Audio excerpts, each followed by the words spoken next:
नमस्कार. आयज हांव पळयतां की सगळीकडे चर्चा चल्ल्या भुतानी इन्फ्राचो खूब व्हडलो कितें आसा.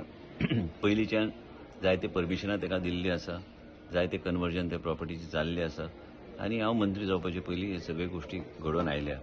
म्हणूनच आयज डिसिजन आमी जे घेतल्या की बोर्डान आमी योग्य तरेचे निर्णय घेवपाची गरज आसा. Member secretary planning and development authority Mormugao जे कितें रिप्रेझेंटेशन्स आयल्या ह्यो सगळे आमी ताका धाडून ते व्हेरिफिकेशन करपाक आमी सांगला. व्हेरिफिकेशन केल्या उपरांत आमचे कडेन धाडपाक लायल्या. बोर्ड मिटींग स्पेशली आपयल्ली आसा. म्हणजे हे सगळे व्हेरिफिकेशन ऑफ फॅक्ट्स जाल्या उपरांत based on the facts verified by the Mormugao planning and development authority आमचे बोर्डाच्या माध्यमांतल्यान आमी योग्य तरेचे डिसिजन घेवपाचे ठरयले आसा. जर हे फॅक्ट्स जे रिप्रेझेंटेशनान आयल्या हे सारखे जाले काय फॅक्च्युअली करेक्ट आहा तर आमी योग्य तरेचे निर्णय आमी घेतले. मुख्य म्हणजे कितें आसा की आमकां खंयच इल्लेगिलिटी जाल्ली नाका आनी 17A आमी हिल कटिंग परमिशन आमी दिवंक ना आयज पर्यंत आनी ते प्रोसेस बी जावंक ना आमच्या डिपार्टमेंटच्या माध्यमांतल्यान. आनी विशय हिल कटिंगाचो आमचे कडल्यान येना कारण आमी परमिशन दिवंक ना.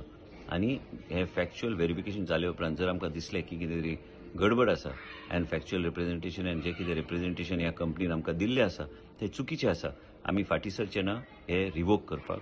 आनी कितलेय व्हडली कंपनी आसल्यार आमी हे रिवोकेशन करपाक आमी फाटीं सरचे ना.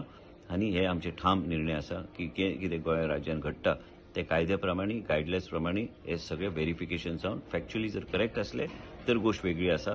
पण जर फॅक्च्युअली जर रॉंग रिप्रेझेंटेशन आमकां दिल्लें आसा तर आमी ह्या प्रोजेक्टाचो पूर्णपणे बोर्डाच्या माध्यमांतल्यान आमी हेजे सगळे परमिशन आमी विथड्रॉ करतले.